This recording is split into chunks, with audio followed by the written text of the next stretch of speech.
खूप दिवसांनी भेट झाली ना, असंच होतं. काय ते पुढे तुम्हाला समजेलच. त्या अगोदर आहे ना, दुपारच्या वेळेस आहे ना, मस्त असं थंडगार टरबूज कापून खाल्लं आणि पिल्लूचं बघा इथे एक-एक घेत होती आणि सर्व काही तोंडामध्ये भरून घेत होती.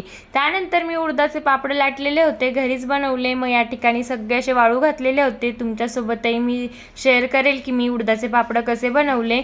आणि त्यानंतर या ठिकाणी इंडक्शन आता मी वरतीच वापरायला काढलं. म्हटलं चला, गॅसचा एवढा प्रॉब्लेम चालू असतो, त्यामुळे म्हटलं आपण थोडीफार बचत केलीच पाहिजे. त्यामुळे म्हटलं आता इंडक्शन आहेच घरामध्ये, तर अर्धी काही कामं ते इंडक्शनवर करून घेत जाईल आणि बाकीचं काही गॅसवर करून घेत जाईल. त्यामुळे म्हटलं चला, थोडीफार आपली त्यातही बचत होऊन जाते.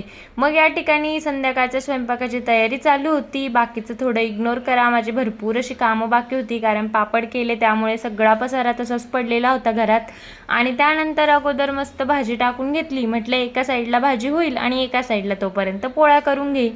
आणि मग मी या ठिकाणी पीठ ऑलरेडी भिजवून ठेवलेलं होतं आणि मग या ठिकाणी लगेचच पोळ्या करायला घेतले. आणि खरंच खूप दिवसानंतर भेटलं ना, म्हणजे खूप दिवस झाले एखाद्या व्यक्तीला जर आपण नाही भेटलो ना, तर खूप जास्त आठवण येत असते आणि एखाद्या व्यक्तीची आपल्याला खूप जास्त सवय होऊन जात असते.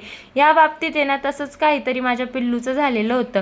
कारण पिल्लूचं खूप दिवस झाले ना, एकच गोष्ट चालू होती आणि तिला इतकी जास्त आठवण येत होती ना, तिचं ना साधा व्हिडिओ कॉल पण आला ना, तर इतकी जास्त रडत होती ना बघून बघून. आणि ते कोणाला ते पुढे तुम्हाला दाखवतेच. ती ना माझ्या मम्मीसाठी इतकी जास्त रडत होती ना, आणि फायनली माझी मम्मी तिला भेटण्यासाठी आलेली होती. खरंच पिल्लू ना दिवसातून इतक्या वेळा आई आई करत असते, पण काय एका शहरात राहूनही लवकरात लवकर म्हणजे असं भेटता येत नाही, कारण कामांमुळे तिलाही जमत नाही आणि आम्हालाही जायला जमत नाही. त्यामुळे बघा ती किती हॅप्पी झालेली आहे. तिच्या चेहऱ्यावरती तुम्ही आनंद बघू शकता कशी करत आहे ती.